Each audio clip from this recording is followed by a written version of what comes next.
विद्यार्थी मित्रांनो, पुन्हा एकदा सनराइज अकॅडमीच्या यूट्यूब चॅनलवरती तुमचं मी अन्सर सय्यद हार्दिक स्वागत करतो। मागे बऱ्याच दिवसापासून आपण यूट्यूबवरती आलो नव्हतो, पण आता इथून पुढे नव्या वर्षाच्या आपण काय करणार आहे, नवीन काहीतरी आपले देण्याचा प्रयत्न करणार आहोत।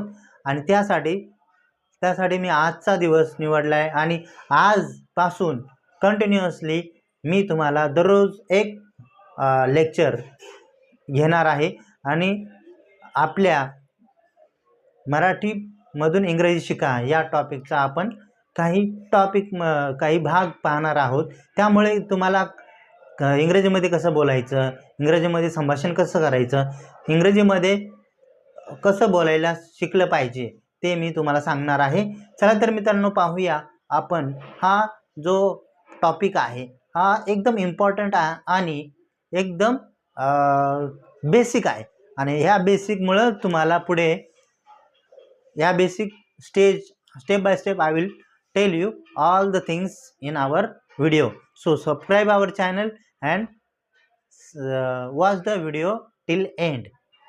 पूर्ण व्हिडिओ पहा आणि आपण पाहणार आहोत बघा। पूर्ण व्हिडिओ पहा आणि कमेंटमध्ये सांगा की आजचा व्हिडिओ कसा होता। चला तर मित्रांनो, मग पाहूया आपण आजचा जो बेसिक आणि इम्पॉर्टंट टॉपिक आहे, ज्यामुळे तुम्हाला इंग्रजीचा पाया हा पक्का होणार आहे। त्यामुळे पाहूया पहिला हे नेमकं टॉपिक काय आहे ते बघूया, बेसिक आणि इम्पॉर्टंट वर्ड्स।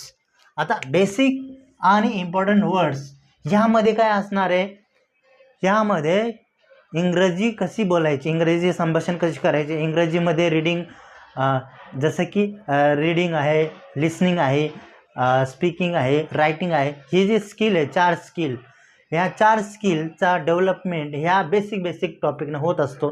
त्यामुळे आपण घेऊन आलो आहे ही नवीन सिरीज, जेणे की तुमच्या फायद्याची आहे आणि ती तुमच्या नॉलेजमध्ये भर टाकणारी आहे। त्यामुळं व्हिडिओ शेवटपर्यंत पहा।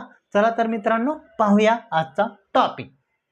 दिस म्हणजे काय, हे, दॅट म्हणजे ते, दीज म्हणजे ते, दोज म्हणजे ते। पण मी इथं अंडरलाईन केली पहा, this is a pen. Suppose for example, this is a pen.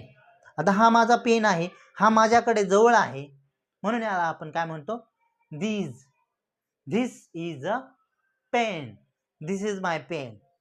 Okay, इथं दिस इज माय पेन कशामध्ये आहे, सिंग्युलरमध्ये आहे, म्हणून इथं एकवचनी आहे, त्यामुळे इथं एकच आहे, त्यामुळे आपण दिस असं म्हणतो। त्यानंतर दॅट हे बघा, दिस, दॅट, दीज आणि दोज हे डेमॉन्स्ट्रेटिव्ह नाउन्स आहेत, जे की दर्शक सर्वनामे।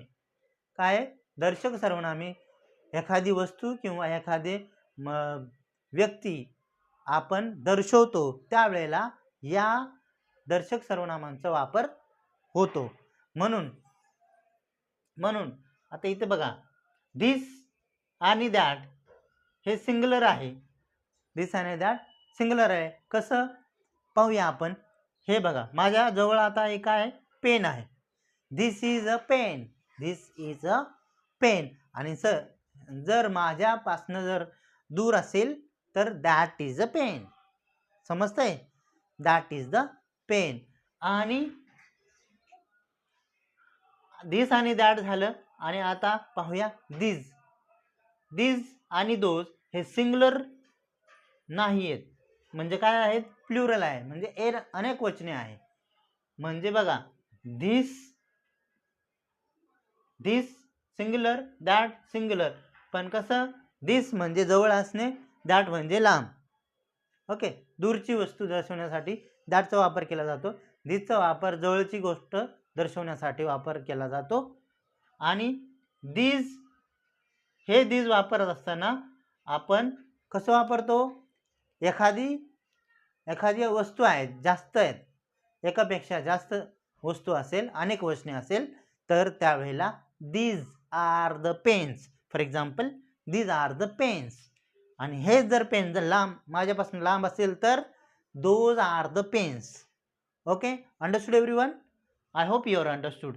धिस अँड दीज म्हणजे काय? जवळचा वस्तू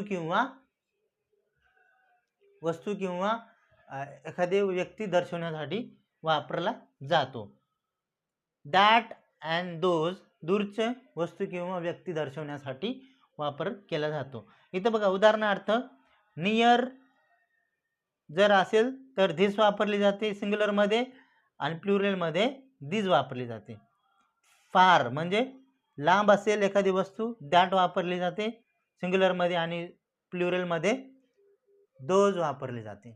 समज मित्रांनो, आणखी कुठे दॅट, दीज, धीस हे वापरलं जातं ते आता पाहूया आपण.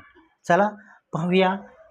व्हेन यू इंट्रोड्यूस समवन, आपण एखाद्याची ओळख करून देत असताना this is my friend Rohan, हा माझा मित्र आहे रोहन, याचा वापर केला जातो, धिसचा वापर केला जातो.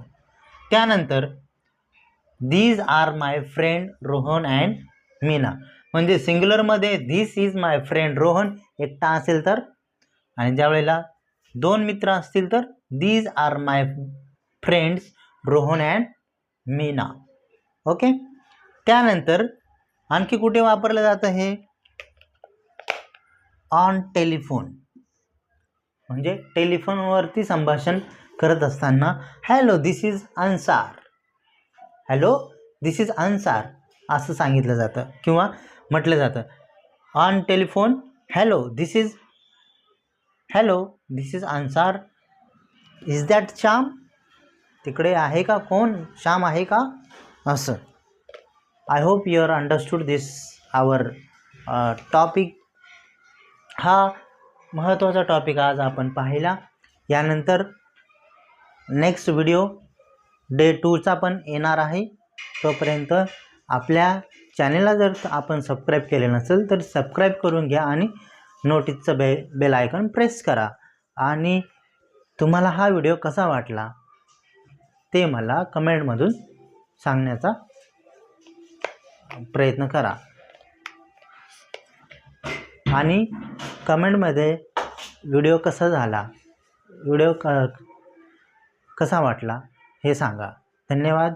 जय हिंद, जय महाराष्ट्र.